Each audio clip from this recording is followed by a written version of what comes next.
जय भीम, नमो बुद्धाय। स्वागत है आप सभी का आपके अपने चैनल अनमोल इतिहास में। आज हम बात करेंगे प्राचीन भारतीय इतिहास कुछ रहस्योद्घाटन से, जिसके लेखक कुलदीप कुमार जी हैं।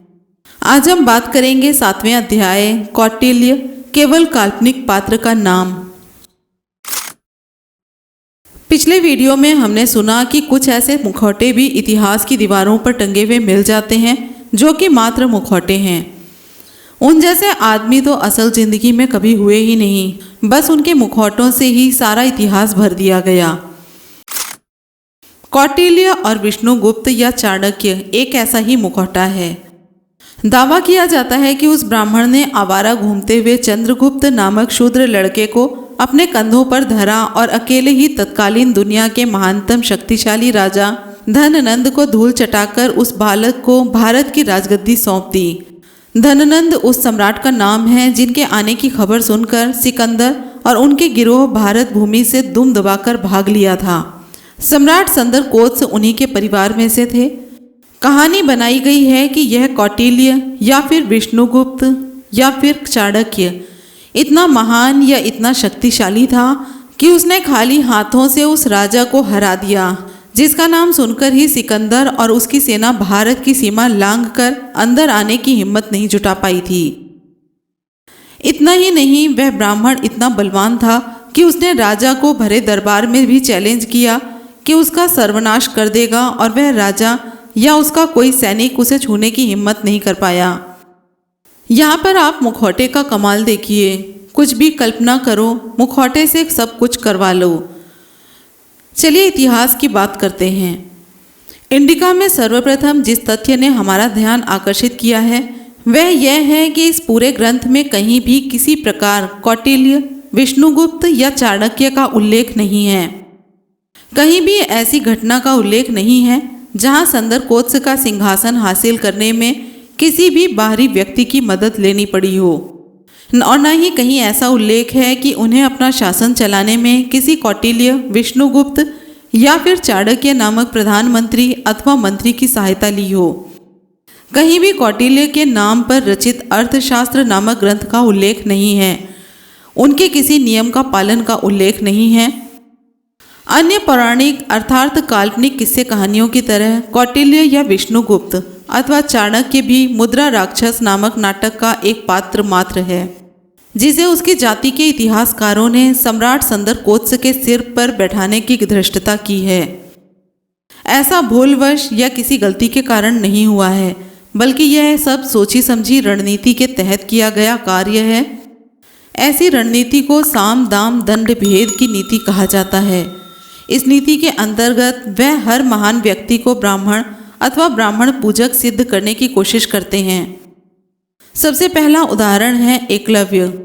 एकलव्य तथा कृष्ण को ब्राह्मण पूजक सिद्ध करने के लिए कहानी बनाई गई कि पहले ने अपना अंगूठा ही काटकर ब्राह्मण द्रोण को दे दिया, तो दूसरे ने ब्राह्मण सुदामा के पैर धोकर गंदा पानी यानी कि चरणामृत पिया। दूसरा उदाहरण है सम्राट संदरकोत्स का।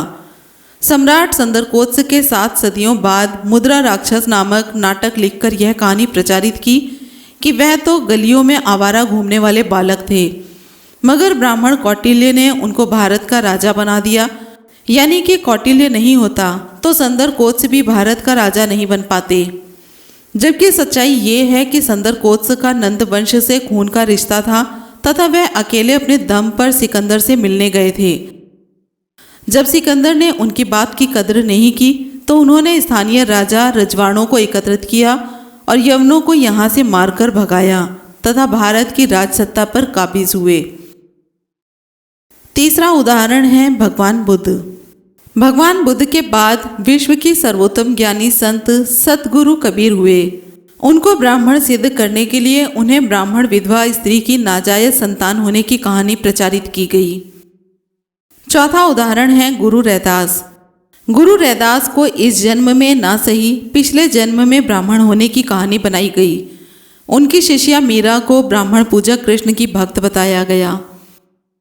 पांचवा उदाहरण है सभी अब्राह्मण संतों को एक ब्राह्मण रामानंद का शिष्य बताया गया, जबकि गुरु ग्रंथ साहिब में दर्ज उनके एकमात्र शब्द यानी कि भजन में उन्होंने साफ स्वीकार किया है कि सदगुरु कबीर ने उसे ज्ञान दिया है।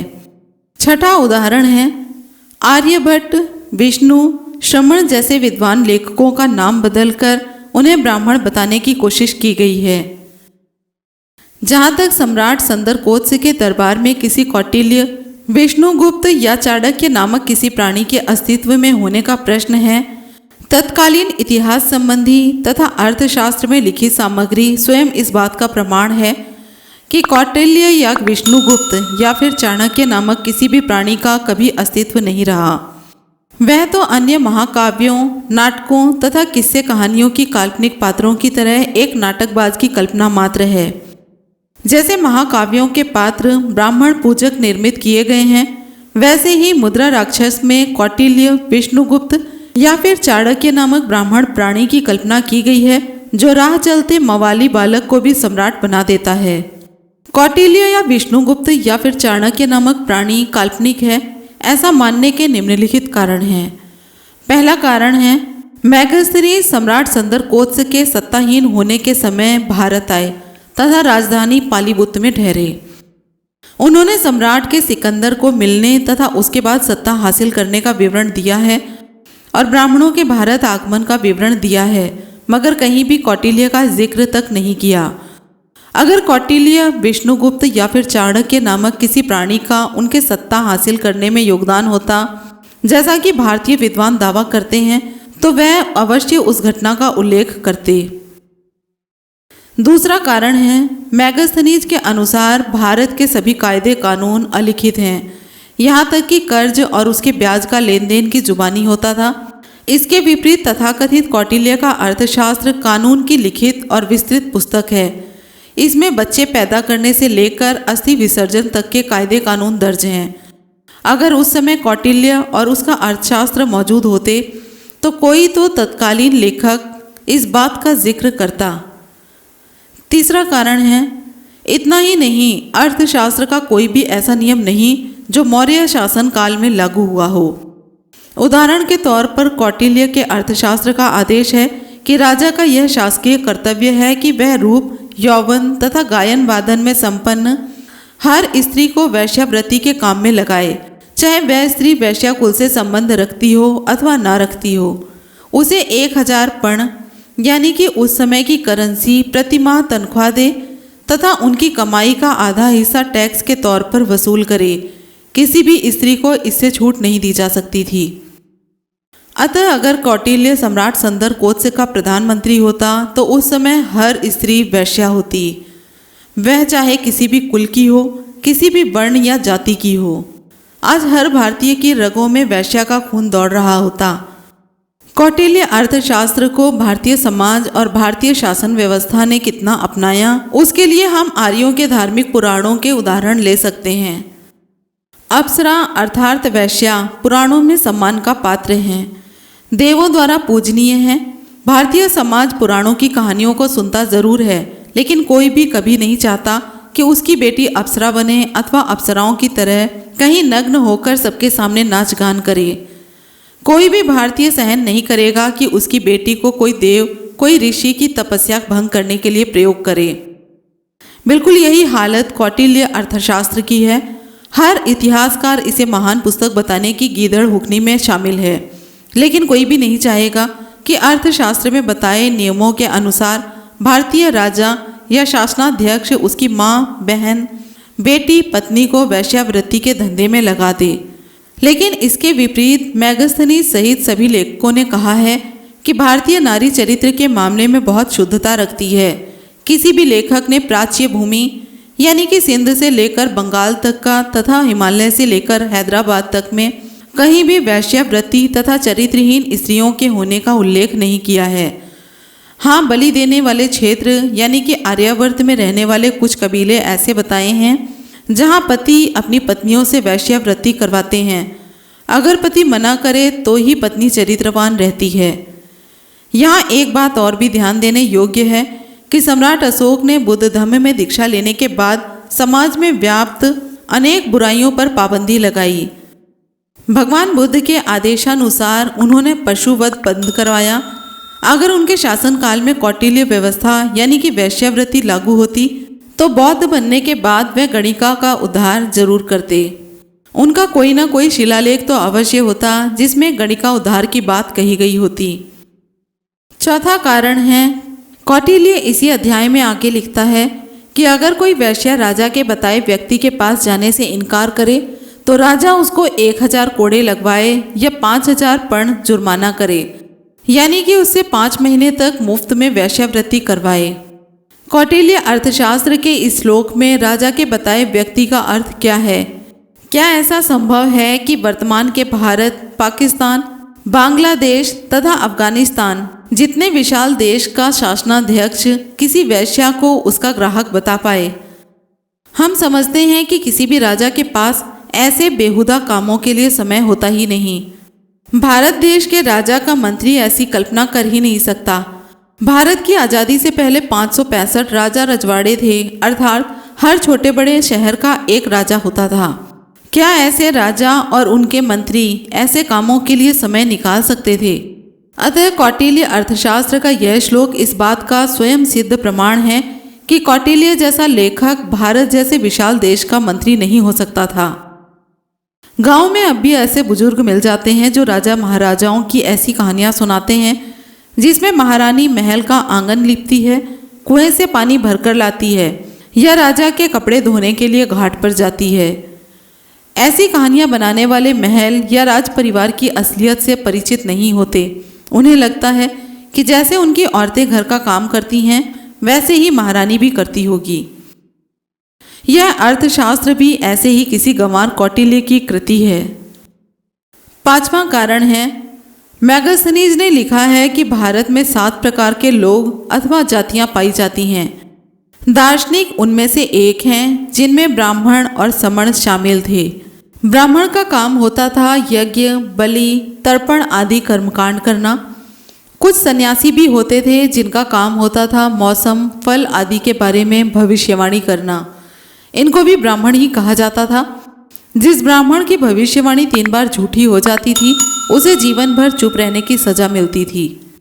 इसके विपरीत ब्राह्मण कौटिल्य ने सन्यासी होते हुए भी कभी भविष्यवाणी नहीं की।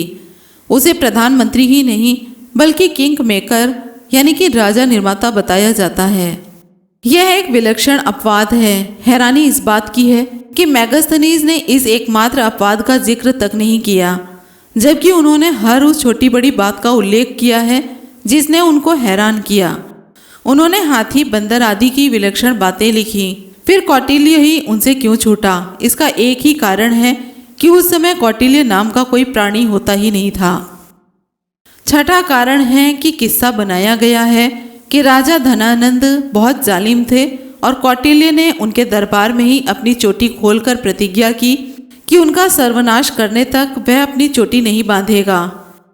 कितनी अजीब बात है कि उस जालिम राजा ने उनकी सत्ता को सरेआम चुनौती देने वाले शख्स को कुछ भी नहीं कहा और उसे यूं ही जाने दिया। अपने परिवार और राज्य को नष्ट कर देने की धमकी उस सर्वशक्तिमान राजा ने चुपचाप सिर झुकाकर सुन ली।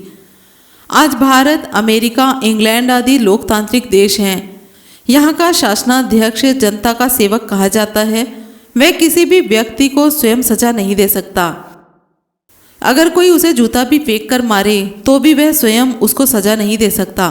उस पर केवल अदालत में मुकदमा चला सकता है। दोष साबित होने पर ही जज उसे सजा दे सकता है। इन देशों की न्यायपालिका मानवाधिकार की रक्षा करने में बेहद निष्पक्ष और शक्तिशाली है। तब भी यहाँ का कोई नागरिक अपने शासनाध्यक्ष को इस प्रकार से धमकी नहीं दे सकता कि वह उसका और उसके परिवार का सर्वनाश कर देगा। अब से 2500 साल पहले जब राजा ही कानून होता था, उस समय कौटिल्य जैसी पिद्दी सा इंसान राजा को भरे दरबार में मारने की धमकी देकर सही सलामत बाहर आ जाए, ऐसा तो नाटक करने वाले की कल्पना में ही संभव हो सकता है। अगर सच में ऐसा करने की कोई गुस्ताखी कर भी लेता तो राजा उसे चोटी समेत सरेआम वहीं जमीन में गड़वा देता या कुत्तों से नुचवा देता। 7वां कारण है, कौटिल्य ने अर्थशास्त्र में लिखा है कि राजा सबसे बड़ा देवता होता है। कोई देवता उससे बड़ा तो क्या उसके समान भी नहीं होता। अतः जब राजा से कोई बात कही जाए तो सिर झुकाकर और आंखें नीची करके बात कही जाए। कोई भी राजा की ओर आंख उठाकर नहीं देखे। मंत्री तक के लिए यह नियम थे। कितनी हैरानी की बात है कि जिस आदमी के बारे में दावा किया जाता है कि उसने ऐसा नियम बनाया, उसने ही राजा को न केवल धमकी दी बल्कि उसका सर्वनाश भी कर दिया। अतः अर्थशास्त्र कौटिल्य की कृति नहीं है, या फिर कौटिल्य ही नाटक मात्र की कृति है। 8वां कारण है, 5वीं सदी में लिखे मुद्रा राक्षस नामक नाटक से पहले कौटिल्य का कहीं नाम नहीं आता। जितने भी विदेशी इतिहासकार लेखक भारत आए, किसी ने भी कौटिल्य नामक प्राणी का उल्लेख नहीं किया। किसी ने भी नहीं कहा कि चंद्रगुप्त ने सम्राट बनने में उनकी मदद ली। इसके विपरीत सभी ने ये लिखा कि राजा संदरकोत्स ने नंद राजा को हराया। यहाँ तक कि दूसरी सदी में घटित मिलिंद प्रश्न ने भी संदरकोत्स राजा द्वारा नंद राजा को हराने का जिक्र है। उसके भदसल नामक सेनापति को हराने की घटना का उल्लेख है। सैकड़ों हजारों सिपाहियों तथा हाथी घोड़े के मारे जाने का विवरण है, लेकिन कहीं भी कौटिल्य का उल्लेख नहीं है। इसका अर्थ है कि सम्राट संदरकोत्स के 700 साल बाद तक कौटिल्य की कहानी की रचना नहीं हुई थी। 9वां कारण है, मैन पावर जनरल दिल्ली के संपादक MS प्रकाश राव ने अपनी पुस्तक अर्थशास्त्र ऑफ कौटिल्य यानी कि कौटिल्य का अर्थशास्त्र में लिखते हैं कि 1923 के 486 पृष्ठ का अर्थशास्त्र 1968 तक आते आते 653 पृष्ठ का बन गया। यानी कि मात्र 65 सालों में इस पुस्तक ने 167 पृष्ठ की बढ़ोतरी कर ली। 1923 से पहले अर्थशास्त्र और कौटिल्य के नाम तक को कोई नहीं जानता था। अतः हर कोई ये अनुमान लगा सकता है कि पिछले 1500 सालों में इस पुस्तक का स्वरूप कैसे और कितना बदला होगा। ये तो संस्कृत भाषा के ग्रंथों की विशेषता रही है कि उनका कोई भी ग्रंथ मूल शुद्ध रूप में नहीं रह पाया। महाभारत 8000 श्लोक से शुरू हुआ और आज 1.25 लाख श्लोकों का पिटारा बन चुका है। इतना ही नहीं, इसका हर प्रकाशन अपनी ओर से हर साल इसमें कुछ न कुछ बढ़ोतरी कर देता है। वो दिन दूर नहीं जब इसमें इसके पात्रों द्वारा कंप्यूटर और मोबाइल के प्रयोग तक किए जाने का किस्सा दर्ज हो जाए। ऐसे ही अर्थशास्त्र कुछ उक्तियों का ग्रंथ रहा होगा। समय के साथ हर कोई इसमें अपना योगदान डालता गया। हाँ, हैरानी की बात यह है कि इसे व्यास रचित नहीं बताया गया। अतः इस बात का कहीं कोई प्रमाण नहीं कि पूरे अर्थशास्त्र का रचयिता कौटिल्य ही है, तथा न इस बात का प्रमाण है कि वह कभी हुआ भी था। 10वां कारण, HC राय चौधरी का मानना है कि मौर्य काल में पाली, प्राकृत और मागधी भाषाएं ही प्रचलित भाषाएं थीं। सम्राट अशोक ने भी प्राकृत भाषा में अपने शिलालेख लिखवाए थे। अतः अर्थशास्त्र की भाषा संस्कृत दर्शाती है कि यह उस समय की कृति है जब संस्कृत भाषा में ग्रंथ लिखे जाने लगे थे। ऐसा दूसरी सदी के बाद ही होना शुरू हुआ था। अतः अर्थशास्त्र सम्राट संदरकोत्स से कम 500 साल बाद लिखा गया। 11वां कारण, प्रसिद्ध विद्वान डॉक्टर जॉली ने अर्थशास्त्र की भाषा शैली का गहन अध्ययन करके यह निष्कर्ष निकाला है कि यह ग्रंथ 3री सदी की कृति है। इस बात को हम एक उदाहरण से समझ सकते हैं। आज के समय में मोबाइल के SMS भेजने के लिए शब्द छोटे रूप में लिखे जाते हैं। जैसे कि अगर हमें थैंक्स लिखना है तो उसकी स्पेलिंग हम छोटा करके THNKS लिख सकते हैं। अतः अगर अब से 400-500 साल बाद कोई किताब मिले जिसमें कि शॉर्टकट शब्द प्रयोग किया गया हो, तो निश्चय ही ये माना जाएगा कि ये किताब 2000 के बाद लिखी गई है। ऐसे में कोई विद्वान इतिहासज्ञ दावा करे कि यह किताब तो उस समय लिखी गई थी जब भारत में अंग्रेजों का राज था, तो निश्चित रूप से वह झूठा होगा। ऐसे ही अर्थशास्त्र की भाषा शैली है जो कि 3री-4थी सदी में पनपी थी। इस प्रकार से यह कृति सम्राट संदरकोत्स से लगभग 600 से 700 साल बाद की है। अतः इसका लेखक भी उनसे कम 600 साल बाद पैदा हुआ होगा। 12वां कारण है, डॉक्टर कल्याणोव के अनुसार आज के समय जो अर्थशास्त्र उपलब्ध है वह 3री सदी से पहले की कृति नहीं है, क्योंकि इसमें उत्पादन के जिन साधनों का उल्लेख किया गया है वह 3री सदी में ही प्रयोग किए जाने लगे थे। अर्थशास्त्र में जिस प्रकार की जाति व्यवस्था तथा आर्थिक और राजनीतिक संस्थाओं का उल्लेख किया गया है, वह सब तीसरी सदी के बाद ही अस्तित्व में आ पाई हैं। अर्थशास्त्र में जिस प्रकार की व्यवस्था की बातें की गई हैं, वह मैगस्थनीज द्वारा बताई गई तत्कालीन व्यवस्था से कहीं अधिक विकसित हैं। अतः कौटिल्य और उसका अर्थशास्त्र मौर्य काल से बहुत बाद की रचनाएं हैं। 13वां कारण है, अर्थशास्त्र पृष्ठ 153 में चीन पट यानी कि चीन का रेशम का उल्लेख किया गया है। भारत में चीन से रेशम का आयात पहली सदी के बाद शुरू हुआ, जब सम्राट कनिष्क का राज्य भारत पर स्थापित हुआ। सम्राट कनिष्क हिंदू कुश क्षेत्र, जो कि वर्तमान में अफगानिस्तान में है, वहाँ के रहने वाले भारतीय थे। उनकी जन्मस्थली से चीन तथा भारत दोनों देशों के रास्ते जाते थे। उन्हीं के शासनकाल में चीन से भारत को रेशम आयात करने का धंधा शुरू हुआ।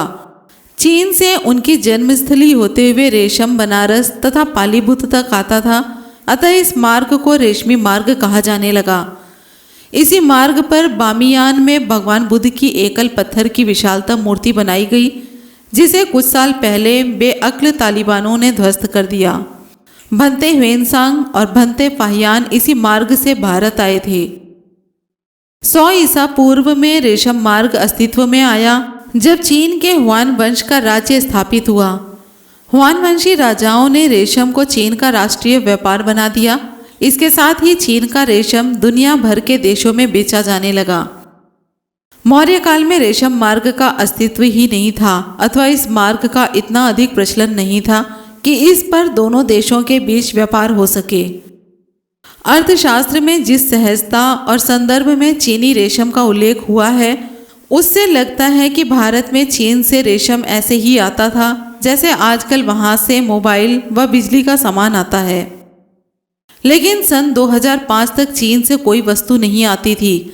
अतः अब से 500-700 साल बाद कोई इतिहासकार ये लिखे कि भारत में मोबाइल का बाजार चीन से ही शुरू हुआ, तो वह निश्चित रूप से झूठ बोल रहा होगा। उदाहरण के तौर पर जम्मू से कटरा क्षेत्र में वैष्णो नामक देवी का मंदिर है। सन 1950 तक वहां जाने का कोई साधन, बस, खच्चर, टैक्सी आदि कुछ भी नहीं था। सड़क भी नहीं थी। अमरनाथ की तरह 10 से 15 किलोमीटर का रास्ता पैदल का था। पिछले 20 सालों में वहां सड़कें बन गई और शायद अब हेलीकॉप्टर सेवा भी शुरू हो गई है। अगर अब कोई लिखे कि वह नेहरू के साथ हेलीकॉप्टर में बैठकर मंदिर तक गया, तो वह झूठ ही बोल रहा होगा, क्योंकि 1964 तक ऐसी सेवा शुरू ही नहीं हुई थी। इसी प्रकार से चीनपट का व्यापार तब होना शुरू हुआ जब दूसरी सदी ईस्वी में महाराज कनिष्क के राज्यकाल में चीन और रेशम का व्यापार इस मार्ग से आम हो गया। उससे पहले जैसे वैष्णो देवी मंदिर तक कार नहीं जा पाती थी, वैसे ही इस मार्ग से खुला व्यापार नहीं होता था। अतः अर्थशास्त्र और उसका रचयिता सम्राट संदर कोत्स से कम 300-400 साल बाद पैदा हुआ। 14वां कारण है, मैगस्थनीज ने अंश 36 घुड़सवार तथा हाथी सेना का विवरण में लिखा है कि भारत भूमि पर मिलने वाले सभी हाथी और घोड़े राजा की संपत्ति हैं। किसी भी व्यक्ति को हाथी या घोड़ा रखने की अनुमति नहीं है। कौटिल्य अर्थशास्त्र के पृष्ठ नंबर 414 में विभिन्न व्यापारिक वस्तुओं पर लगने वाले टैक्स की दरें बताई गई हैं। इन जानवरों के व्यापार करने पर मूल्य का 50% टैक्स वसूलने की बात कही गई है। राजा के दरबार में राजदूत रहने वाले व्यक्ति का कथन है कि हाथी और घोड़े राजा की संपत्ति हैं और इनका लेन देन करने तथा प्रयोग करने वाले को मौत की सजा दी जाती है। और उसका मंत्री होने का दावा करने वाले व्यक्ति की पुस्तक कहती है कि हाथी और घोड़े का व्यापार वैसा ही हो सकता है जैसे सोना चांदी बिकता है। क्या ऐसा संभव है कि जिस काम के लिए राजा मौत की सजा देता हो, उसका मंत्री उस काम की अनुमति दे दे? हमारा विचार है कि कोई भी अक्लमंद आदमी ऐसा सोच भी नहीं सकता। फिर भी इन जय सवालों की हद देखें कि कौटिल्य को सम्राट संदर कोत्स के सरपरस्त अर्थात किंग मेकर कहते हैं। 15वां कारण है, कौटिल्य के अर्थशास्त्र में एक कुकुर संघ का उल्लेख किया गया है। वाचस्पति गैरोला, जिन्होंने अर्थशास्त्र पर विस्तृत भाष्य लिखा है, वे कहते हैं कि पहली सदी के अंत में उपलब्ध होने वाले शिलालेखों में कुकुर संघ का उल्लेख मिलता है। उपलब्ध होने वाले शिलालेखों का अर्थ है कि यह शिलालेख उस समय लिखवाए गए जब कुकुर संघ का वहां राज था। सीधी सी बात है कि सम्राट अशोक के शिलालेख तभी लिखे गए जब उनका भारत पर राज था। इस प्रकार से कुकुरों और कौटिल्य का समय सम्राट संदरकोत्स से कम 400 साल बाद का है। 16वां कारण है, मैगस्थनीज तथा अन्य विदेशी लेखक जो भारत आए उन्होंने पालीबुत की संरचना करते हुए लिखा है कि यहाँ के महल का अधिकांश भाग तथा नगर के चारों ओर के परकोटा यानी कि सुरक्षा दीवार लकड़ी के बने हुए थे। सन 1900 के आसपास प्राचीन पालीबुत के उत्खनन का कार्य आरंभ किया गया। इस खुदाई में प्राचीन शहर के अवशेष खोज निकाले गए। सन 1903 में छपी रिपोर्ट ऑन एक्सकेवेशन ऑफ पालीबुत्ता में इस तथ्य की पुष्टि की हुई है कि शहर में लकड़ी के भवन बनवाए गए थे। हैरानी की बात है कि मौर्यकालीन पालीबुत नगर के लकड़ी के परकोटा के अंश अब तक सही सलामत मिले हैं। इसके विपरीत कौटिल्य लकड़ी के प्रयोग के ही विरुद्ध था। उसने भवन निर्माण में लकड़ी के प्रयोग को बुरा बताया है। क्या ऐसा संभव है कि राजा तो लकड़ी का महल बनवाए और उसका मंत्री उसका विरोध करे? इसका सीधा सा निष्कर्ष यही निकलता है कि दोनों में एक झूठा है, अर्थात या तो वहां लकड़ी का प्रयोग नहीं हुआ या फिर इसका विरोध करने वाला मंत्री नहीं हुआ। पालीबुत नगर की खुदाई में लकड़ी की दीवार इस बात का सबूत है कि कौटिल्य नाम का पात्र काल्पनिक है। 17वां कारण है, एक संस्था है मंत्रियों की सभा। इसे आजकल कहा जाता है मंत्री परिषद। कौटिल्य के अर्थशास्त्र में भी इस सभा के लिए मंत्री परिषद शब्द का प्रयोग किया गया है। मौर्य साम्राज्य की स्थापना से पहले बुद्ध धम्म से संबंधित कथावस्तु तथा जातक कथाएं ग्रंथ लिखे गए। इन दोनों ग्रंथों से मंत्रियों की सभा के लिए परिसा शब्द का प्रयोग किया गया है। सम्राट संदरकोत्स के पोते सम्राट अशोक ने शिलालेख लिखवाए। वहां भी मंत्रियों की सभा के लिए परिसा शब्द का प्रयोग किया गया। अतः सम्राट संदरकोत्स से 100 साल पहले और 100 साल बाद तक मंत्रियों की सभा के लिए परिसा शब्द प्रयोग किया जाता था। कौटिल्य को सम्राट संदरकोत्स का मंत्री होने का दावा किया जाता है। अकेले उसने मंत्रियों की सभा के लिए मंत्री परिषद शब्द का प्रयोग किया है।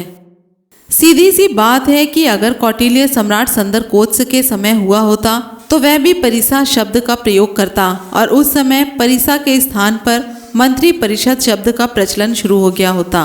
तो सम्राट अशोक भी अपने शिलालेख पर मंत्री परिषद शब्द का प्रयोग करते। अतः कौटिल्य का अर्थशास्त्र विषम है, वह इस समय में फिट बैठता ही नहीं है। यह भी बड़ी अटपटी और विषम सी बात है कि कौटिल्य से पहले और बाद में पाली प्राकृत भाषा का प्रयोग होता था। अकेले उसी ने संस्कृत भाषा का प्रयोग किया। सम्राट संदरकोत्स नंद वंश के उत्तराधिकारी थे। नंद राजाओं ने पाली प्राकृत भाषा का प्रयोग किया। मौर्य वंश के पहले शासक से लेकर अंतिम शासक ने पाली प्राकृत भाषा का प्रयोग किया। मात्र एक मंत्री के बारे में दावा किया जाता है कि उसने संस्कृत का प्रयोग किया। जब राजा से लेकर प्रजा तक सबके लिए पाली प्राकृत भाषा का प्रयोग कर रहे थे तो उस समय के लिए ये कहना कि वहां के प्रधानमंत्री ने शासन चलाने का ग्रंथ विदेशी भाषा में लिखकर राजा को दिया, अपने आप में बेवकूफाना दावा है। 18वां कारण है, कौटिल्य के अर्थशास्त्र में राजा के कई कार्य बताए गए हैं। उनमें से साधारण से दिखने वाले निम्नलिखित 3 काम चौंकाने वाले हैं। पहला काम उसने लिखा है, राजा वेद पाठी ब्राह्मणों के संस्थानों का नित्य निरीक्षण करे। दूसरा कार्य है, राजा यज्ञशाला में जाकर खड़े होकर पुरोहितों का अभिवादन करे। और तीसरा काम है, राजा यज्ञ करे तथा दान करे। इन तीनों काम करने का अर्थ है कि राजा वैदिक धर्म को मानने वाला हो। अगर राजा अवैदिक धर्मी है तो कदापि वेद पाठी ब्राह्मणों के संस्थानों का निरीक्षण करने नहीं जाएगा। अकबर या एलिजाबेथ को क्या पड़ी है कि वह वेद पाठी ब्राह्मणों के संस्थानों को देखने जाएं। और जो राजा अवैदिक धर्म को मानने वाला हो वह क्यों तो यज्ञशाला में जाएगा और क्यों खड़े होकर किसी हवनकर्ता को सलाम करेगा। हमने कहीं नहीं पढ़ा कि महारानी विक्टोरिया ने कभी भी किसी भी यज्ञिक ब्राह्मण को नमस्ते भी किया हो। अपने सिंहासन से उठकर तथा खड़े होकर किसी ब्राह्मण को सलाम करने का तो सवाल ही नहीं होता। यज्ञ करना और दान देना भी किसी वैदिक धर्मी राजा के बस की बात है। अधिक नहीं तो कम से कम 1000 साल मुस्लिम और ईसाई राजा भारत पर राज कर गए। इन पूरे 1000 साल में एक बार भी ऐसा नहीं हुआ कि इन राजाओं में से किसी ने भी अर्थशास्त्र का पालन करते हुए एक बार तो यज्ञ किया हो। अतः इस आदेश के अनुसार कोई भी अवैदिक धर्मी व्यक्ति राजा बन ही नहीं सकता। यज्ञ ना करने वाला कोई बौद्ध, कोई जैन अर्थशास्त्र के अनुसार राजा बन ही नहीं सकता था।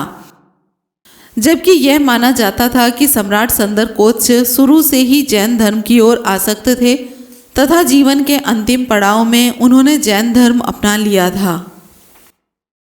अतः एक अहिंसामयी राजा का मंत्री यह राजनियम बनाए कि राजा के लिए यज्ञ करना राजधर्म है, तो यह अपने आप में ही झूठ है, क्योंकि कोई भी यज्ञ पशु बलि के बिना होता ही नहीं था और एक जैन धर्मी राजा खड़े होकर यज्ञ में पशु कटते देख नहीं सकता था। पशु बलि वाले यज्ञ वैदिक धर्म का मूल है, यज्ञ नहीं तो वैदिक धर्म नहीं। अब यज्ञ की बात आई है तो एक नज़र यज्ञ बनाम हवन पर भी डाल लेते हैं। अक्सर गैर भारतीय विद्वान इस तथ्य को नहीं जानते कि यज्ञ और हवन दो भिन्न और अलग कर्मकांड यानी कि प्रक्रियाएं हैं। आधुनिक काल में हवन होते हैं, यज्ञ नहीं होते। यज्ञ तथा हवन से संबंधित विषय बहुत विस्तृत है, जिसको कि विस्तार रूप में इस पुस्तक के लेखक कुलदीप कुमार ने ऐसा चाहूं राज में संत सिपाही रैदास में किया है। यहाँ पर आवश्यकतानुसार संक्षेप में इस विषय की जानकारी देते हैं, जिससे ये स्पष्ट हो जाएगा कि बहुतेरे बाहरी विद्वानों ने हवन को यज्ञ समझा तथा यहाँ के विद्वानों ने यज्ञ को हवन बताकर इतिहास से धोखेबाजी की है। यज्ञ का वास्तविक अर्थ प्राचीन भारत की आर्य संस्कृति के महाज्ञाता काशीनाथ विश्वनाथ राजवाड़े ने अपनी पुस्तक भारतीय विवाह संस्था का इतिहास में यज्ञ का असली अर्थ बताते हुए लिखा है कि यज्ञ को दो शब्दों यज तथा न से मिलकर बनाया है। यज का अर्थ है गमन करना, पैदा करना, संभोग करना और न लगाकर इसको बहुवचन बना दिया जाता है। अतः यज्ञ का अर्थ हुआ बहुत सारे लोगों का एक साथ मिलकर सामूहिक तौर पर गमन करना या पैदा करना। इस यज्ञ शब्द का इतिहास बताते हुए राजवाड़े महोदय लिखते हैं कि जब आर्य यानी कि ब्राह्मण भारत में आए तो उनका स्थानीय निवासियों से झगड़ा होता था। इस झगड़े में दोनों ओर के लोग मारे जाते अथवा नकारा हो जाते थे। आर्य यानी कि ब्राह्मण क्योंकि छोटे छोटे समूहों में आए, सो उनको युद्ध करने के लिए आदमियों की आवश्यकता पड़ती थी। इसलिए समूह का मुखिया सभी स्त्री पुरुषों को आग के पास बुलाता था। वहीं आग से पशु बलि दी जाती थी। उसके शेष बचे मांस यानी कि हव्य को उसी आग में पकाकर वहीं खाया जाता था। सोम नामक शराब पी जाती थी। नशे में मस्त होकर वहीं अग्नि के चारों ओर सभी लोग खुले में गमन करते थे ताकि प्रजा पैदा हो सके। कौन किसके साथ गमन करेगा किसी को पता ही नहीं होता था। शायद यही कारण था कि यह कहावत प्रचलित हुई कि बच्चे सबके सांझे होते हैं। रजवाड़े महोदय के अनुसार उस समय जो अश्लील बातें की जाती थी वह वेद मंत्रों के रूप में आज भी यज्ञ के दौरान बोले जाते हैं। उन्होंने यजुर्वेद से अश्वमेध यज्ञ के अनेक अश्लील मंत्र दिए हैं, जिन्हें बोलते हुए यजमान पत्नी तथा अन्य स्त्रियों को घोड़े तथा पुरोहितों के साथ रमण करना होता था। आधुनिक समय में वेद और वैदिक यज्ञों के प्रचंड समर्थक दयानंद को भी लाख लीपापोती करने के बाद मानना पड़ा है कि वह अश्वमेध यज्ञ में ऐसा होता था तथा अपनी पुस्तक सत्यार्थ प्रकाश में लिखा है कि इस विभत्स्य प्रक्रिया के दौरान गोरखपुर के राजा की पत्नी को असहनीय दर्द होने के कारण उसने वहीं यज्ञशाला में दम तोड़ दिया था। इतना कुछ कर चुकने के बाद राजा उन पुरोहितों को अतुल धन संपदा दान करता था। रामायण बालकांड के अनुसार दशरथ ने अश्वमेध यज्ञ कराने के बाद सारी जमीन ब्राह्मण पुरोहितों को दान कर दी थी। आज भारत में अनेक प्राचीन मंदिरों के पास सैकड़ों हजारों एकड़ भूमि होना इस बात के प्रमाण है कि उन्हें जमीन ऐसे ही दान में मिली है। इतिहास पर नजर दौड़ाएं तो सिंध काल से लेकर चौथी शताब्दी तक की समयावधि में मात्र एक ऐसा राजा हुआ जिसने यह विभत्स्य कार्य किया। वह था ब्राह्मण राजा पुष्यमित्र शुंग, जिसने धोखे से अपने मालिक को कत्ल करके मगध के सिंहासन पर कब्जा किया था। उसके अतिरिक्त किसी भी राजा ने अश्वमेध यज्ञ नहीं किया। यज्ञ की इन सभी प्रकार की रस्में पूरा करने के लिए कम से कम 16 ऋत्विकों यानी कि यज्ञ करने वाले ब्राह्मण पुरोहितों को बुलाना पड़ता था। यज्ञ में काटे जाने वाले पशुओं को बांधना, पकड़ना और काटना आदि सभी काम पुरोहित ही करते थे, क्योंकि हर काम विधि अनुसार करने के लिए वेद मंत्र बोलने होते थे। यह सब काम कर पाना एक पुरोहित के ही बस की बात नहीं थी। जैसे दयानंद अब 20वीं सदी में भी आर्य समाज को वेद की आज्ञा मानने का आदेश देता है कि हर स्त्री 10 पुत्र पैदा करे। जहाँ किसी स्त्री का पति 10 पुत्र पैदा करने में असमर्थ हो तो स्त्री दूसरे मर्दों से नियोग यानी कि व्यभिचार करके 10 पुत्रों की संख्या पूरी करे। वैसे ही प्राचीन काल में स्त्रियों पर पुत्र पैदा करने का दबाव होता था, अतः पुत्र प्राप्ति के लिए यज्ञ की प्रक्रिया उनके लिए सर्वमान्य हल था। वामदेव यज्ञ तो मात्र इसी काम के लिए किया जाता था। वहां आने वाली हर औरत पुत्र प्राप्ति करने की कामना से आती थी। आज के समय में भी पुत्र प्राप्ति की कामना में अनेक स्त्रियां साधु महात्माओं के पास जाकर अपनी पवित्रता को खो बैठती हैं। अतः उस जमाने में जब पुत्र पैदा नहीं करने पर स्त्री को घर से निकाल दिया जाता था, यज्ञ जैसा धार्मिक कार्य ऐसी स्त्रियों के लिए पुत्र प्राप्ति का सर्वमान्य साधन था। रजवाड़े महोदय के अनुसार पुत्र की कामना से आई स्त्रियों से यज्ञ करने वाले पुरोहित पुत्र प्रदान करने का कार्य सबके सामने करते थे। यजुर्वेद में अश्वमेध यज्ञ करने की विधि इसका प्रमाण है। हो सकता है आज के जमाने में ये बात अटपटी या अमान्य लगे, लेकिन कुछ प्रथाएं समाज में अब तक मान्य थी। उदाहरण के तौर पर राजस्थान तथा हरियाणा में पाई जाने वाली एक जाति में कुछ साल पहले तक एक गोधा यानी कि सांड प्रथा प्रचलित थी। उनके एक गांव में एक तगड़े युवक को गोधा नियुक्त कर दिया जाता था। जिस घर के बाहर वह अपनी जूती खोल देता था, उस घर में कोई भी अन्य मर्द भीतर नहीं आता था। पहले पूरा का पूरा गांव अथवा मोहल्ला एक ही जाति का होता था, अतः ये रीति चलती रही। लेकिन समय के साथ जातिगत मोहल्ले टूटे तो ऐसी रीतियां भी टूट गई।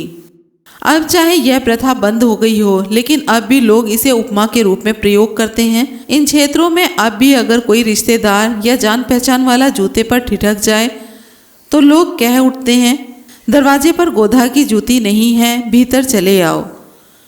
अगर अब से 40-50 साल पहले तक पुत्र प्राप्ति के साधन के तौर पर ऐसी प्रथा पूरे सभ्य समाज में मान्य हो सकती थी, तो अब से 1000-2000 साल पहले यज्ञ पुत्र प्राप्ति का कितना मान्य साधन रहा होगा, सहज कल्पना की जा सकती है। विशेषतः जब धार्मिक ग्रंथ और पुरोहित इस प्रथा को पुण्य बताते हों। 20वीं सदी से कुछ समय पहले तक दयानंद ने गांव-गांव घूमकर प्रचार किया कि नियोग से पुत्र पैदा नहीं करने वाले पापी हैं। आज 21वीं सदी में भी यह पुस्तक आर्य समाज का धार्मिक ग्रंथ है। आचार्य चतुर्सेन के अनुसार महाराजा रावण ने यज्ञ में पशु काटने, शराब पीने तथा इस प्रकार की अश्लीलता करने पर पाबंदी लगाई। ऐसे यज्ञों को उन्होंने छिद्र वाले यज्ञ कहा, यानी कि जैसे छिद्र वाली नौका में बैठने वाला डूबता है, वैसे छिद्र वाले यज्ञ करने से समाज डूबता है। इस अनैतिक कर्मकांड को रोकने का सबसे कारगर साधन था कि बड़े बड़े यज्ञ बंद किए जाएं। इसलिए उन्होंने 16 ऋत्विकों के स्थान पर मात्र एक पुरोहित से हवन करने की प्रथा चलाई। इतना ही नहीं, उन्होंने बिना पुरोहित के स्वयं हवन करने की भी प्रथा चलाई। रामायण के सुंदर कांड में हनुमान द्वारा लंका देखने का वर्णन है। उसने वहां लगभग हर घर में गृहस्वामी द्वारा हवन किया जाता देखा था। भगवान बुद्ध ने अनेक बार यज्ञ में काटने के लिए लाए गए पशुओं को छुड़वाया था। उनके साथ भी अनेक बार यज्ञ के स्वरूप को लेकर लोगों तथा ब्राह्मणों ने बहस की तथा उनसे मार्गदर्शन चाहा। उन्होंने कहा कि यज्ञ में निरीह पुरुष को काटना तथा नशीले पदार्थ का सेवन करना धर्म नहीं बल्कि पाप है। अग्नि जलाकर उसमें अन्न के दानों अथवा घी और सुगंधित पदार्थों की आहुति देना तथा साथ में अग्नि के सामने सम्यक संकल्प करना कि हम नेकी की राह पर चलेंगे, ये करने योग्य कर्म हैं। इस प्रक्रिया को हवन कहा जाता है। आज जो हम घर घर पर हवन करते हैं, यह भगवान बुद्ध के आदेशानुसार किए जाने वाली रस्म है। इतिहास में पहली बार भगवान बुद्ध और महावीर स्वामी ने सफलतापूर्वक यज्ञ की रस्म में से मीट, शराब तथा व्यभिचार को समाप्त करवाया। उनसे पहले चारवाक ने संघर्ष किया, लेकिन ब्राह्मणों ने उनको जिंदा जला दिया था। अतः जब ब्राह्मण कौटिल्य राजा द्वारा यज्ञ करने की बात करता है तो वह हवन किए जाने की बात नहीं करता, जैसा कि भगवान बुद्ध ने कहा था। वह तो वैसे ही यज्ञ किए जाने की बात करता है जिसमें आग जलाकर पशु काटे जाते थे, उनका अवशेष यानी कि हव्य खाया जाता था, सोम नामक शराब पी जाती थी तथा स्त्री गमन किया जाता था। अब अहम सवाल पैदा होता है कि क्या सम्राट संदरकोत्स ने अर्थशास्त्र की आज्ञानुसार यज्ञ किए तथा क्या खड़े होकर यज्ञकर्ता ब्राह्मणों का अभिवादन किया तथा क्या ब्राह्मणों के संस्थानों का नित्य निरीक्षण किया। उनके दरबार में सेल्यूकस के राजदूत मेगास्थनीज, दीमाकस तथा पत्रोकलिस लंबे समय तक रहे। उन्होंने राजा के नित्य के कर्मों से लेकर आम जनता के कार्यकलापों के साथ साथ उनके आम तथा विचित्र व्यवहार का विस्तृत वर्णन किया है। राजा के सुबह उठकर तेल मालिश करवाने से लेकर रात को अलग अलग कमरे बदलकर सोने तक का विवरण दिया है। उनकी महिला अंगरक्षकों का वर्णन किया है, न्याय करने की प्रक्रिया का विवरण दिया है, खाना खाने का विवरण दिया है, लोगों के छींकने, खुजाने, यहाँ तक कि पादने की प्रक्रिया तक का वर्णन किया है। लेकिन कहीं भी राजा के द्वारा यज्ञ करने या यज्ञशाला में जाकर खड़े होकर यज्ञकर्ता पुरोहित को नमस्ते करने या किसी ब्राह्मण संस्थान में जाने का कहीं भी कोई भी उल्लेख नहीं किया है। इन राजदूतों ने भगवान बुद्ध और भिक्षुओं का उल्लेख किया है, जैन साधुओं का वर्णन किया है, जंगल में रहने वाले सन्यासियों का वर्णन दिया है, मगर उन्होंने भारत भूमि पर किसी यज्ञकर्ता राजा का जिक्र तक नहीं किया। हाँ, वर्तमान अफगानिस्तान के पास आर्यावर्त होने का उल्लेख किया है। वहाँ आग में पशु बलि दिए जाने का यानी कि यज्ञ का भी उल्लेख किया गया है। वहाँ घर घर में वैश्यावृत्ति किए तथा पति द्वारा करवाए जाने का वर्णन भी किया है। उन्होंने यह भी लिखा है कि जब सेल्यूकस सम्राट संदरकोत्स से हार गया तो उसने आर्यवर्त का क्षेत्र उनको दहेज में दे दिया तथा इस प्रकार आर्यवर्त का भूभाग भारत का हिस्सा बन गया। इतने सारे ये तथ्य ये दर्शाते हैं कि कौटिल्य और उसके अर्थशास्त्र का भारतीयों से कभी भी कोई भी संबंध नहीं रहा। सम्राट संदरकोत्स ही नहीं, उनके वंशजों ने भी कभी अर्थशास्त्र के अनुसार यज्ञ नहीं किया। किसी भी मौर्यवंशी राजा ने कभी भी किसी स्त्री को वैश्यावृत्ति में नहीं झोंका, कभी किसी को गणिका मंत्री नहीं बनाया, कभी यज्ञ नहीं किया, कभी किसी ब्राह्मण को खड़े होकर नमस्ते नहीं की। फिर भी कोई कौटिल्य को उनका मंत्री बताए तो यह इतिहास के साथ खिलवाड़ ही है। इतिहास साक्षी है कि भारत में पुष्यमित्र शुंग नामक ब्राह्मण हत्यारे के राजा बनने से पहले कभी किसी राजा ने यज्ञ नहीं किए। नागवंश के राजाओं से भारत का राजनीतिक इतिहास आरंभ हुआ और मौर्य वंश के अंतिम सम्राट बृहद्रथ तक जारी रहा। इनमें से कोई भी राजा वैदिक धर्म का पालन करने वाला नहीं था, कोई भी यज्ञ करने वाला नहीं था। किसी भी विदेशी यात्री ने यहाँ के किसी राजा द्वारा यज्ञ किए जाने का उल्लेख नहीं किया। अतः कौटिल्य अर्थशास्त्र में यज्ञ करने को राजा का कर्तव्य बताना यह दर्शाता है कि इस ग्रंथ की रचना मौर्य शासन के पतन के बाद ही की गई, जब यहाँ तक राजनीतिक सत्ता ब्राह्मणों के हाथ में आ गई थी, जिनके लिए यज्ञ करना धर्म का सबसे बड़ा कर्मकांड था। 19वां कारण है कौटिल्य अर्थशास्त्र में शासन चलाने के लिए राजा के अधीन मंत्री और अमात्य दो प्रकार के अधिकारी बताए गए हैं। अमात्य मंत्री से छोटा अधिकारी होता था। इसके अतिरिक्त उसने गोप, स्थानीय और अनिकस्त नामक अधिकारियों की भी सूची दी है। इसके विपरीत दो सम्राटों यानी कि संदरकोत्स तथा उनके पुत्र अमित्रघात, जिनके दरबार में रहने वाले राजदूतों ने सम्राट के अधीन अमात्य, गोप, स्थानिक और अनिकस्त जैसे किसी अधिकारी का उल्लेख नहीं किया है। इन दोनों सम्राटों के बाद सम्राट अशोक का शासन आया। उनके समय में अनेक स्तंभों और चट्टानों पर राजाज्ञा लिखी गई। उनमें निम्नलिखित प्रकार के अधिकारियों का उल्लेख किया गया है। पहला है मंत्री, दूसरा है धम्म महामात्र, तीसरा है युक्त, चौथा है रज्जुक और पांचवा है प्रादेशिक। इस प्रकार कौटिल्य या उसके अर्थशास्त्र का बताया हुआ किसी भी प्रकार का अधिकारी मौर्य शासन व्यवस्था का हिस्सा नहीं था, तथा जो अधिकारी मौर्य शासन व्यवस्था का हिस्सा थे वैसा कौटिल्य के अर्थशास्त्र का हिस्सा नहीं था। कितनी अजीब या शायद शर्म की बात है कि इसके बावजूद इतिहासज्ञ कहे जाने वाले विद्वान मौर्य शासन पद्धति को कौटिल्य अर्थशास्त्र पर आधारित बताते नहीं थकते।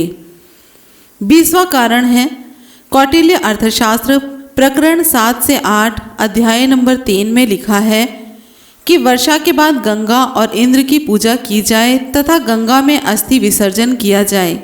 ये लिखा है प्रकरण 86 अध्याय नंबर 11 में। ऋग्वेद में इंद्र के गुण गाए गए हैं।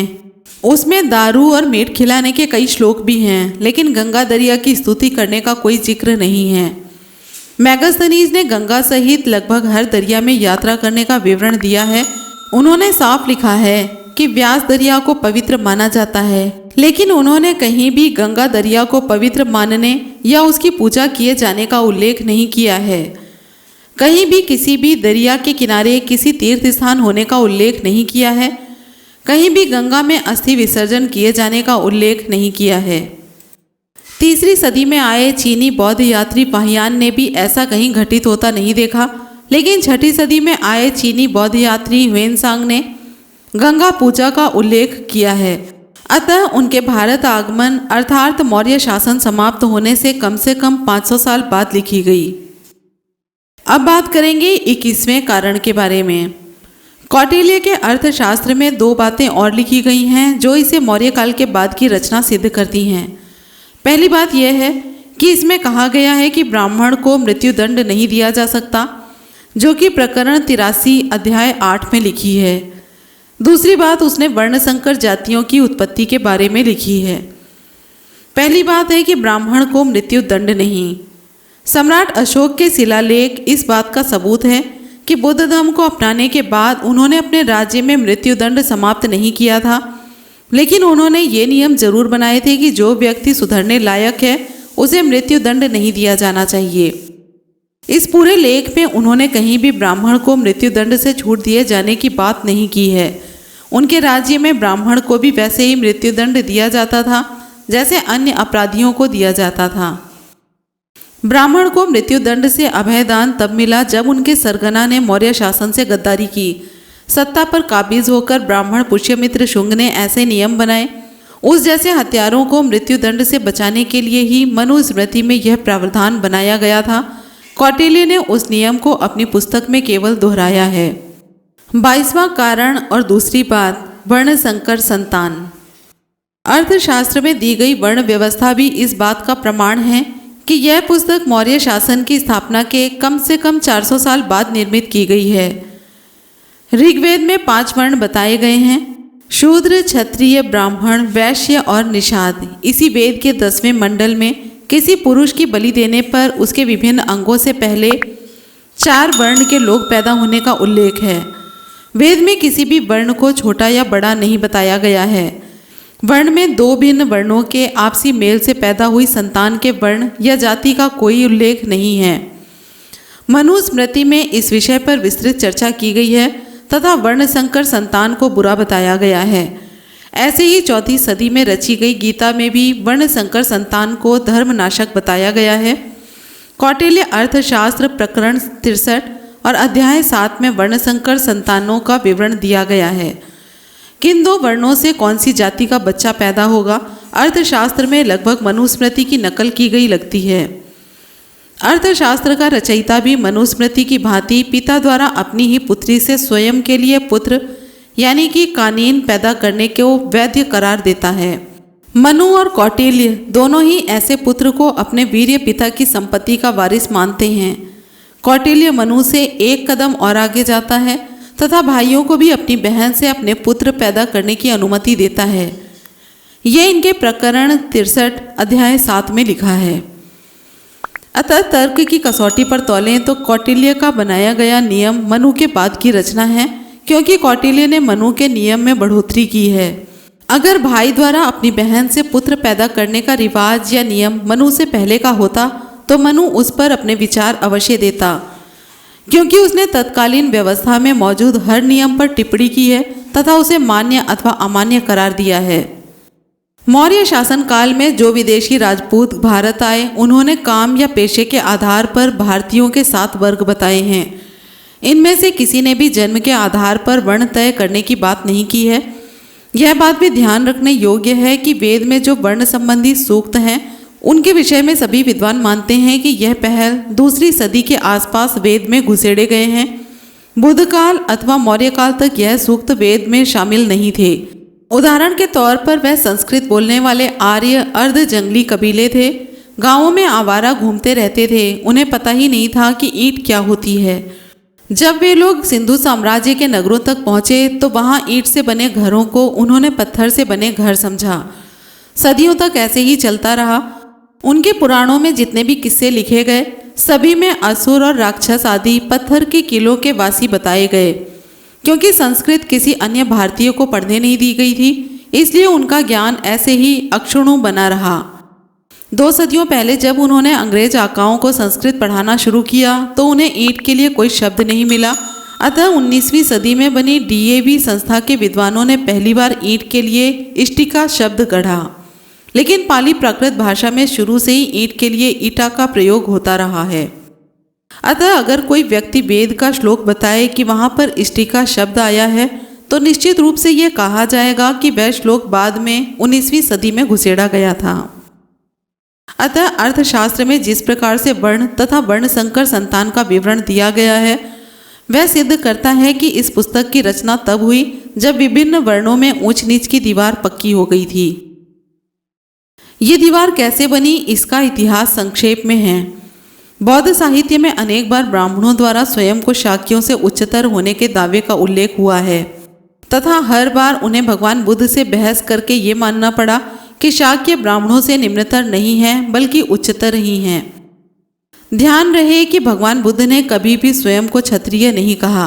अतः उस समय तक कुछ ब्राह्मण वंशी लोग स्वयं को बाकी लोगों से ऊंचा मानते थे तथा कोशिश करते रहते थे कि उनकी उच्चता समाज में स्वीकार हो जाए। इसके विपरीत बुद्ध उस समय आम आदमी की बोली बोल रहे थे कि ऊंचा अथवा सच्चा ब्राह्मण वह है जो नेकी की राह पर चलता हो। सदियों तक यह कसमसाहट चलती रही। नाग तथा नंदवंश के राजाओं ने ब्राह्मण को आम आदमी समझा। मौर्य काल में कुछ भारतीय मौसम तथा बारिश आदि की भविष्यवाणी करने लगे थे, अतः उनका आदर होता था। ऐसे ब्राह्मणों को समण ब्राह्मण कहा जाने लगा तथा सम्राट अशोक ने अपने शिलालेखों में आदेश लिखवाए कि ऐसे ब्राह्मणों को बौद्ध भिक्षु के समान दान दिया जाए। लेकिन जो मीडियन ब्राह्मण यज्ञ में पशु काटकर खाते थे, उन्हें बुरा ही समझा जा रहा था। पुष्यमित्र शुंग ऐसे ही ब्राह्मण कुल यानी कि गिरोह के सरगना थे। वह पंचनद क्षेत्र में सेनापति था। उसने सम्राट प्रद्रत की हत्या की तथा स्वयं राजा बन बैठा। यह भारत का नक्शा बदल देने वाली दुखद घटना थी। उस समय पड़िनी, मनु, पतंजलि जैसे शातिर ब्राह्मण इकट्ठे हुए। उन्हें पता था कि तलवार के जोर पर अधिक दिनों तक सत्तासीन नहीं रह पाएंगे, अतः उन्होंने दिमाग से काम लिया। उन्होंने समाज में आमूल चूल परिवर्तन किए। सबसे मुख्य परिवर्तन यह किया कि वर्ण को जाति में बदल दिया तथा सभी वर्णों और तदनुसार जातियों में ऊंच नीच के नियम बनाए। ध्यान देने वाली बात यह है कि भारत के पहले ऐतिहासिक नाग राजाओं से लेकर मौर्य राजाओं तक सभी लोग शूद्र बताए जाते हैं। आज भी इनके वंशज अनुसूचित जाति या जनजाति या फिर पिछड़ी जाति के सूची में शामिल किए जाते हैं। वेद को भगवान की कृति घोषित कर दिया गया। हर भारतीय के माथे पर उसकी जाति का ठप्पा लगा दिया गया। जो भी बौद्ध या चारवाकीय शिष्य वेदों की जाति प्रथा और उनके यज्ञों के विरोध बोला, उसे बेदर्दी से मार दिया गया। अतः जिस भी ग्रंथ में जाति की ऊंच नीच की बात आती है, तो वह ग्रंथ किसी भी हालत में मौर्य काल से पहले का नहीं हो सकता। 23वां कारण है, सम्राट संदरकोत्स से लगभग 200 साल पहले भगवान बुद्ध हुए। उन्होंने कभी भी ब्राह्मण को वर्ण नहीं माना, बल्कि उन्होंने वमन और शमन को गुण आधारित पदवी यानी कि संस्था माना, जिसमें किसी भी कबीले, प्रदेश और उम्र का व्यक्ति हासिल कर सकता था। बिल्कुल यही स्थिति सम्राट अशोक के शिलालेखों में दिखाई देती है।